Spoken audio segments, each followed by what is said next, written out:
Estamos ao vivo. Pai do Senhor, meus irmãos, aqui é o Jobson Macena, tá falando junto com o Matheus, né? E a gente decidiu fazer essa live para provar a existência de Deus, né? Porque muita gente não acredita que Deus existe. Deus existe, Matheus? Existe ou não existe? Até o Matheus sabe, né? Mas como que as pessoas vão provar a... Eita, não estamos ao vivo, não.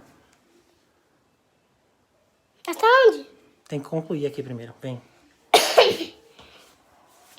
Nossa, você falou à toa. Vamos lá, vamos começar. Bora. Nossa. Ou estamos ao vivo? Não sei. Nossa, Deus. Estamos ao vivo.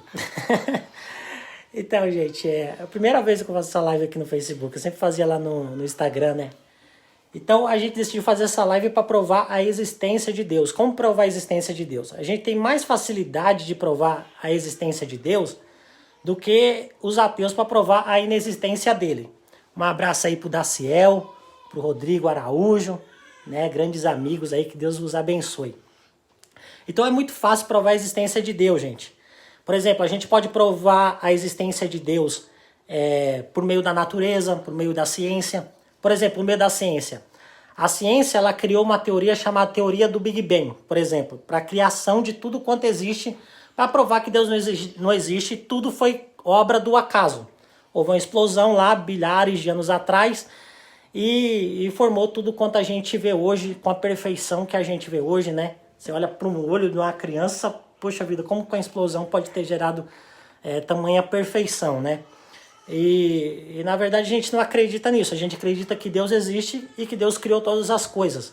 E que tudo já estava prescrito na palavra de Deus. Por exemplo, a teoria do Big Bang só mudaram a nomenclatura.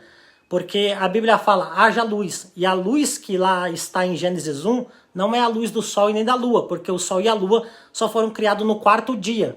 Então a ideia é a mesma. E a ciência inconscientemente pegou a mesma ideia para montar a sua teoria, para dizer que Deus não existia, mas isso já estava escrito na Bíblia há mais de 2.000 anos atrás, gente, mais de quase 3.000 anos atrás.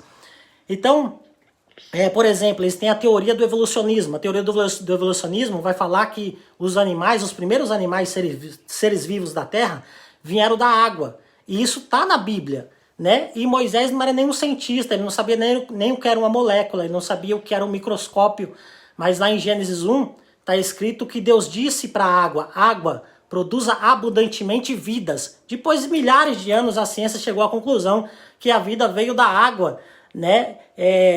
E não sabendo que já estava escrito lá em Gênesis capítulo 1. Então é muito fácil provar que Deus existe. É mais difícil provar que ele não existe.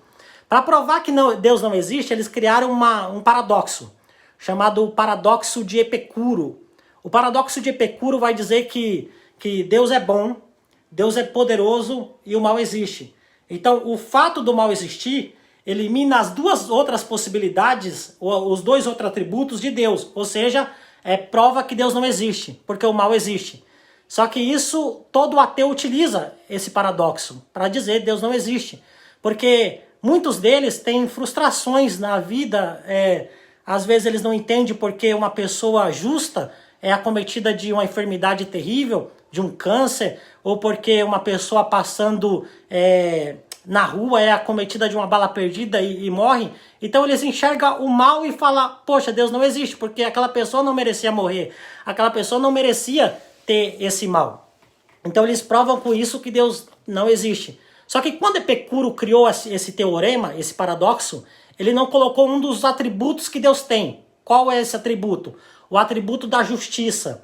Epicuro só falou, Deus é bom, Deus é onisciente, Deus é poderoso e o mal existe. Então o fato do mal existir elimina a possibilidade de Deus ser um Deus bom. Porque ele sendo um Deus bom, ele não vai querer que o mal exista. E se ele é um Deus poderoso, ele tem poder para acabar com o mal. E se ele é onisciente, ele sabe aonde o mal está. Então o fato do mal existir elimina a possibilidade de Deus ser bom, de Deus ser poderoso e de Deus ser onisciente. Eu vi um dia um cientista bíblico, né? O pastor Rodrigo Silva, ele foi combater esse paradoxo e ele falou assim, ele contra-argumentou dizendo assim, o frio existe? E as pessoas diziam, sim, o frio existe. Ele dizia, na verdade, o que existe é a ausência de calor. Ele dizia, o escuro existe? E as pessoas diziam, sim, o escuro existe. E ele contra-argumentava dizendo, o que existe é a ausência de luz. Aí ele perguntava, o mal existe? As pessoas respondiam, sim, o mal existe. E ele respondia, o que existe na verdade é a ausência de Deus. Isso foi fantástico, foi brilhante, é uma ideia muito, muito boa para combater esse paradoxo, mas invalida um dos atributos de Deus, que ele também é onipresente. Então Deus também está onde existe o mal. Porque às vezes a pessoa vive numa condição de tantos males e acredita que Deus não está vendo, que Deus não está contemplando, né? Na verdade a gente tem um Deus que ele é onisciente, onipresente, é bom, é poderoso e é um Deus justo, um Deus de justiça. Por isso que existe o mal. O mal não é contra a prova da existência de Deus. O mal só prova que Deus existe. Porque ele, sendo um Deus bom, ele não vai te obrigar nunca a ser bom. Ele nunca vai chegar para você e vai falar, ó, Cleide, você tem que ser boa. Porque se você não ser boa, Cleide, se você não for boa, Cleide, né? Ele não tem isso. Deus não age dessa forma, né? Então o mal existe para provar. O mal não prova a inexistência de Deus. O mal prova que Deus existe. Porque ele sendo bom, ele te permite sendo mal. Mas por mais mal que você seja, por mais maléfico que você seja, a sua maldade nunca irá abalar a soberania de Deus. Porque ele é soberano. E contra a sua maldade, contra a maldade de quem quer que seja, ele tem um outro atributo para se manifestar posteriormente, que é o atributo da justiça, que Epicuro não colocou no seu paradoxo. Então Deus é bom, é poderoso, o mal existe, ele é onisciente, é onipresente, e para o mal ele tem reservado um julgamento. Um julgamento em que ele julgará os maus e os perversos da terra. E aquele que foi acometido de uma doença, e que você olha e fala, poxa vida, essa pessoa era tão boa, não deveria estar nessa situação. Ela terá a justiça de Deus a favor dela. Porque ela sofreu mais do que a gente. Ela passou por uma situação mais lamentável do que a gente. E isso será colocado a favor dela no dia do julgamento. Porque Deus se manifestará como um Deus justo. Então o ateu prova a inexistência de Deus pelo mal. Por quê? Porque quem não enxerga Deus só vai enxergar o mal. Pegou? Pegou, Vanessa? Vanessa Sena está assistindo aí. Glória a Deus. Então, quem não enxerga Deus sempre vai enxergar o mal. Então, se você enxerga só os males dessa vida, se você só enxerga a situação negativa dessa vida, é porque você não está enxergando Deus. Porque a partir do momento que você enxergar Deus, você não enxergará mais o mal. Você saberá que para todo mal, Deus tem uma grande justiça preparada e reservado no final. Amém? Então, fica aí a minha explicação com relação à existência de Deus. Vou dar um abraço aí pro Cláudio que está assistindo, Elton José de Souza, meus amigos, Lu Oliver, Cleide Evangelista, Elton José, Vander Luciarão, Janete Ferreira, Daciel. O Daciel é o cabeleireiro, né? Gente, esse menino aí tem um dom de Deus de cortar cabelo. Acho que é ele mesmo. O Rodrigo Araújo, grande amigo nosso.